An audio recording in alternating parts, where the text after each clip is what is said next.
Hello guys, kamusta? Kasama ko si Papi. Uuwi siya ng Pilipinas, kung sino nakakilala, abang-abang lang. Uuwi siya ng Pilipinas bukas, kaya bibili muna siya ng chocolates dito sa Costco. Bakit di ko pa alam? Ilang PS5 ang kailangan? So, 1 month vacation sa Pilipinas guys. So, nakakaingit.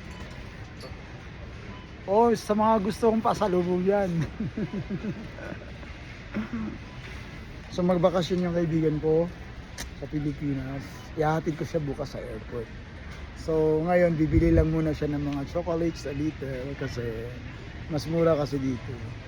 Kala ko ba chocolates? Bakit mga fruits yan? Kailangan namin ng rep sa Pilipinas eh. No. So good luck sa'yo, kaibigan. Good luck sa flight tomorrow, amigo. Pinark niya kasi yung sasakyan sa amin, kaya ako din yung maghahatid sa kanya sa airport, di ba? Okay lang ba, Papi? I-post ko to? May magagawa ba ako? Ayun. Pagkapirahan mo ako. So 1 month vacation siya sa Pilipinas, guys.